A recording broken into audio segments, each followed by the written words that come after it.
Hola a todos y todas, sean bienvenidos y bienvenidas a esta nueva serie de videos en el área de otorrinolaringología. En esta oportunidad vamos a revisar la anatomía de la laringe.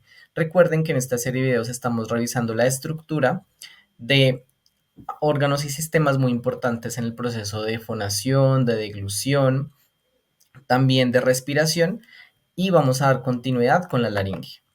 Referencias bibliográficas de donde obtuvimos las gráficas e ilustraciones que van a ver durante este video, algunos libros de preparación para la MIR en el área de otorrinolaringología y otras referencias que pueden consultar a mayor profundidad. Entonces, empecemos.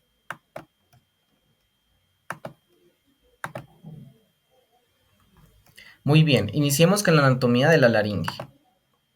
En específico, hablemos de acerca de algunas de sus generalidades. Resulta que la laringe es un tubo, y esto aquí lo ponemos entre comillas porque esto va a ser cierto para los adultos, pero para los niños esto cambia. En los niños, la laringe ya no va a ser una estructura en forma de tubo, sino que va a ser un poco más de manera no tan tubular, sino de manera cónica y va a ser un tubo cartilaginoso y un órgano hueco a través del cual va a pasar el aire. Conecta la faringe, de la cual hablamos en el video anterior, y la tráquea. Se extiende desde las vértebras C3 a C6 y esto también, aquí hacemos la aclaración de que en los niños la laringe no va a estar ubicada entre estas vértebras, sino que va a estar ubicada más hacia superior y más hacia anterior, lo cual va a dificultar la intubación en estos pacientes. Básicamente es un órgano que nos evita la aspiración, nos ayuda en el proceso de fonación, de ventilación también. Aquí tenemos unos reflejos que protegen la vía aérea para evitar el paso de sustancias, de alimentos, como el reflejo de la tos y también el cierre de la epiglotis, pues para evitar la aspiración. Muy bien, ahora acá tenemos algunos de los segmentos y límites de la laringe. Tenemos en primer lugar el espacio supraglótico, aquí vemos de manera muy prominente la epiglotis y hacia anterior habíamos dicho que encontrábamos las valléculas epiglóticas, que son las que se localizan durante la intubación de un paciente. También tenemos la glotis y la subglotis y más hacia inferior encontramos la tráquea. Muy bien, ahora hablemos un poco de la supraglotis. Resulta que la supraglotis va desde la superficie inferior de la epiglotis hacia las cuerdas vocales falsas, que también se llaman pliegues vestibulares. Básicamente son falsas porque están en cercanía a las cuerdas vocales, pero ellas no son las que producen la voz. También encontramos la glotis, que contiene las cuerdas vocales verdaderas o simplemente llamadas cuerdas vocales, y la subglotis, que va desde el borde inferior de la glotis hacia el borde inferior del cartílago cricoides. Muy bien. De nuevo, una gráfica un poco más ilustrativa, supraglotis, glotis y subglotis, y hacia inferior la tráquea en la cual vamos a encontrar distintos anillos cartilaginosos. Por aquí encontramos las cuerdas vocales en la glotis y los pliegues vestibulares, que serían las cuerdas vocales falsas. Muy bien. Ahora veamos una vista posterior de la laringe. Entonces encontramos la epiglotis, también unas estructuras óseas, el hueso hioides, los pliegues vestibulares o cuerdas vocales falsas, las cuerdas vocales verdaderas y el ventrículo laríngeo, que es la entrada a la laringe y por donde pues pasamos un tubo durante la intubación. También tenemos el cartílago tiroides y el cartílago cricoides. Entonces en ese orden encontramos los siguientes cartílagos: la epiglotis, el cartílago tiroides y el cartílago cricoides. Muy bien, y también recordemos, aquí tenemos una vista lateral. También vamos a mencionar algunos reparos anatómicos del video anterior. De la anatomía de la faringe encontramos las amígdalas linguales por allí cerca en la base de la lengua. También encontramos los distintos cartílagos que ya mencionamos y aquí encontramos unos músculos muy importantes durante el proceso de la fonación, como el músculo aritenoides, las cuerdas vocales también, y esta es la vista posterior y lateral de la laringe. Ahora hablemos un poco más de los cartílagos. Tenemos 9 cartílagos en total. Los cartílagos pares son pares porque los encontramos de a 2 y entre ellos tenemos los cartílagos aritenoides, los cartílagos corniculados y los cuneiformes. Entonces, de los aritenoides debemos decir que son unos cartílagos digamos unos cartílagos mayores que se van a articular con los corniculados y cuneiformes, que tienen un ápice, son como de forma piramidal, tienen un ápice que se conecta con el cartílago corniculado y se unen a los pliegues ariepiglóticos durante el proceso de fonación, y además el proceso vocal de estos cartílagos se asienta anteriormente en la unión posterior de las cuerdas vocales. Entonces ahí ya podemos ver que son estructuras muy importantes durante la fonación. También encontramos los cartílagos corniculados y cuneiformes, que son ya cartílagos menores, son más pequeños y se ven como nódulos en los pliegues ariepiglóticos. Esos pliegues ariepiglóticos los vamos a ver en una imagen posterior, pero los vamos a mencionar en este momento. Y además estos cartílagos corniculados se adhieren al vértice de los cartílagos aritenoides, como lo podemos ver por aquí cerca del ápice, donde se inserta el pliegue aritenoepiglótico y pues se forma un nódulo en esos pliegues. Y también los cuneiformes, que son un poco más pequeñitos y no se adhieren a ningún otro cartílago, solo a los músculos y a los ligamentos. Y están colocados uno a cada lado, porque son cartílagos pares, en el pliegue ariepiglótico, donde dan lugar a unas pequeñas elevaciones blanquecinas en la superficie de la mucosa. Y ya vamos a ver cómo se ve esa mucosa y cómo se ven cada uno de estos cartílagos en la mucosa. ¿Listo? Por aquí los podemos ver un poco mejor, entonces tenemos una vista anterior y lateral, está el cartílago cricoides, tiroides, y por aquí la epiglotis, y aquí tenemos otros cartílagos que son más pares, el aritenoides, que tiene forma piramidal y se conecta aquí en el ápice con el cuneiforme, y finalmente con el corniculado, que es el que no se adhiere a ningún otro cartílago, sino solamente al músculo y a la mucosa. Acá una vista lateroposterior y posterior, y podemos ver que son los aritenoides los más grandes, los más prominentes, por eso son mayores, y estos otros son cartílagos un poco menores. Ahora veamos cómo se ve eso en la mucosa. Entonces por aquí tenemos una vista de la abertura laringea. Esto es lo que veríamos normalmente durante la intubación de un paciente, cuando usamos un laringoscopio, un biolaringoscopio, y por aquí podemos ver que aquí tenemos las cuerdas vocales, las que producen la voz, y también los pliegues vestibulares, que son las cuerdas vocales falsas. Aquí hacia superior encontramos la epiglotis, que es la que se cierra para evitar que el alimento pase hacia la laringe.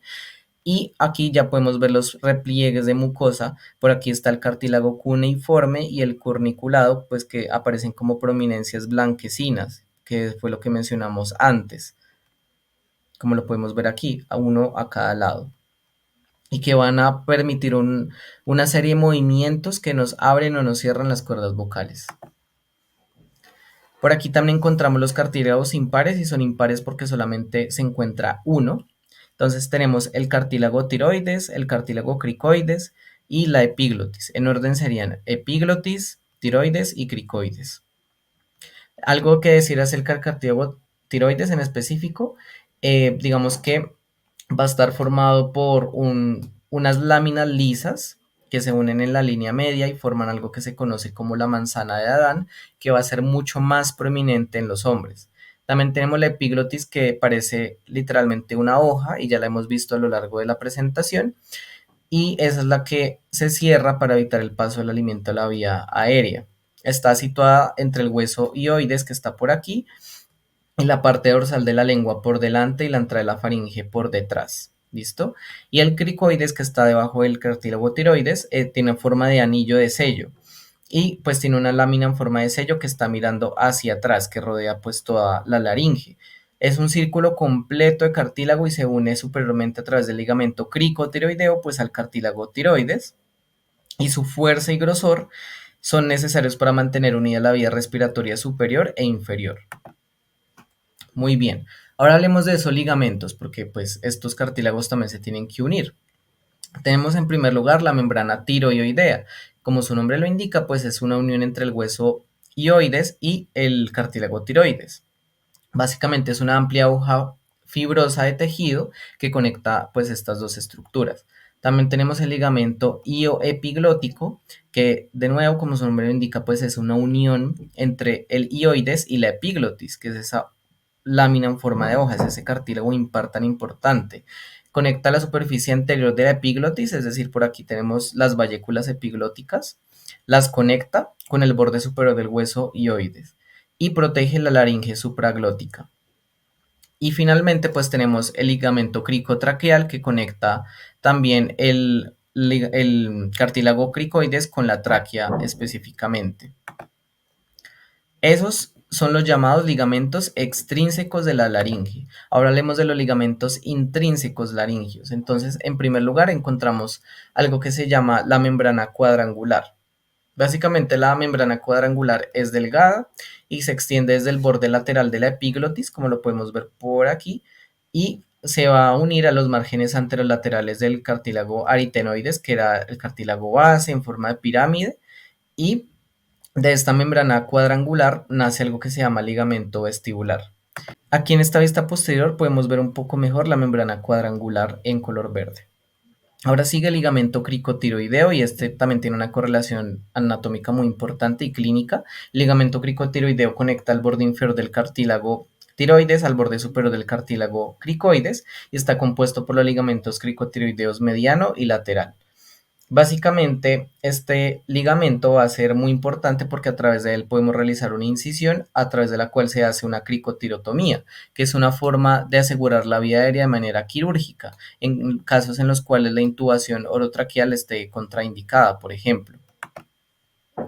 Por aquí también tenemos algo que se llama la membrana ariepiglótica. Esa membrana ariepiglótica básicamente es el borde superior de la membrana cuadrangular que mencionamos antes y está encerrado en un pliegue de mucosa, por aquí lo podemos ver en la laringoscopia, para formar los pliegues ariepiglóticos. Entonces, esos famosos pliegues ariepiglóticos pues van a ser una continuidad de la membrana ariepiglótica y están reforzados en su porción posterior por los cartílagos corniculados y cuneiformes, que son vistos como pequeños nódulos dentro de los pliegues, ¿no? Por aquí tenemos los pliegues, aquí el tubérculo corniculado y cuneiforme también. Y por aquí en color un poco más verde encontramos las membranas ariepiglóticas, aquí también, cercanos a la membrana cuadrangular. Muy bien, ahora hablemos de las articulaciones laringeas. Tenemos las siguientes. Está la articulación cricotiroidea. De nuevo, todo esto, los nombres de estas estructuras tienen una lógica y es porque la articulación cricotiroidea pues une el cricoides con el tiroides y permite el movimiento de inclinación hacia adelante y hacia abajo del cartílago tiroides entre los cuernos inferiores del cartílago tiroides y el cartílago cricoides. Y ahí va a ser muy importante qué estructura, pues el ligamento cricotiroideo que ya mencionamos. También está la articulación cricoaritenoidea que permite la abducción y la aducción de las cuerdas vocales. Eso es muy importante porque básicamente la aducción y la abducción de las cuerdas vocales permite abrir o cerrar las cuerdas vocales y pues ahí van a ser importantes una serie de ligamentos que vamos a mencionar a continuación. Entonces, vamos a hablar de los músculos laringeos intrínsecos. Dentro de los músculos laringeos intrínsecos que están aquí de color verde encontramos el músculo cricotiroideo, ¿listo? Básicamente estos músculos intrínsecos laringeos ayudan en el proceso de fonación y modifican la longitud y la tensión de las cuerdas vocales, permitiendo que la voz sea un poco más aguda o un poco más grave. Entonces todo este grupo muscular son los músculos laringeos intrínsecos y acá está la vista posterior y aquí la vista anterior. Por aquí está la tráquea hacia inferior y hacia superior pues tenemos la epiglotis y el hueso hioides. Entonces, de los músculos laringeos hay unos que son extrínsecos. Esos músculos laringeos van a estar divididos en grupos. Entonces, en primer lugar tenemos el grupo de músculos supraioideos. ¿Y por qué son supraioideos? Porque son superiores al hueso hioides. Básicamente se encargan de la elevación de la laringe.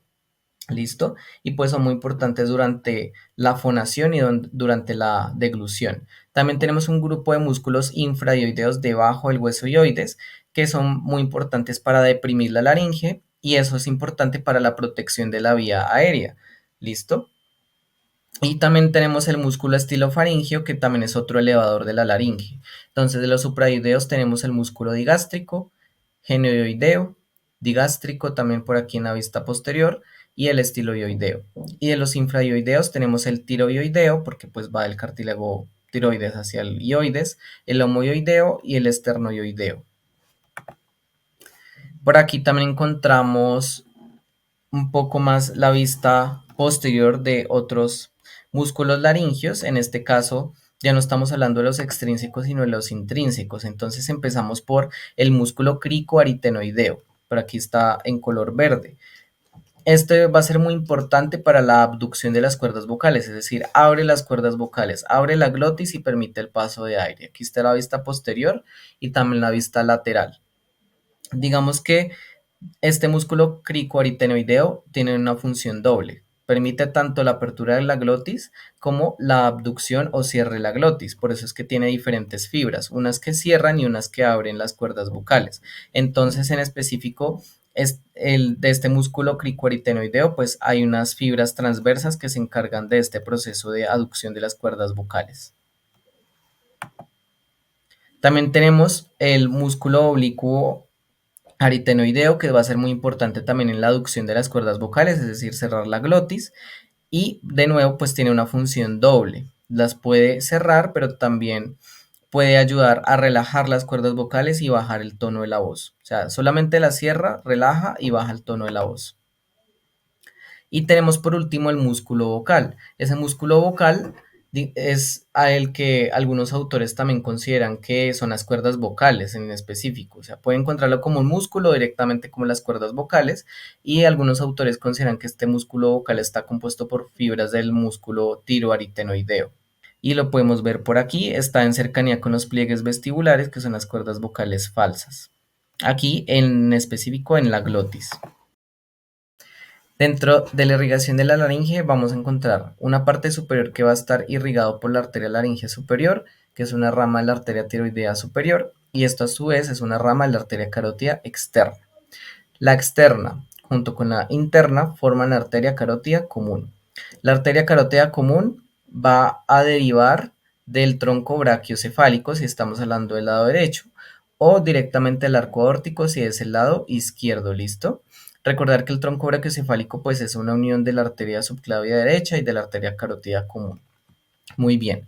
Ahora la arteria laringe inferior, pues es la que nos va a dar la irrigación de la parte inferior de la laringe, como lo podemos ver por aquí, y esa arteria laringe inferior es una rama en específico de la arteria tiroidea inferior, y esa arteria tiroidea inferior puede derivar de dos partes, y es completamente normal que la haga de una o la otra forma. Básicamente son solamente variaciones anatómicas. La arteria tiroidea inferior puede derivar del tronco tirocervical o directamente de la arteria subclavia.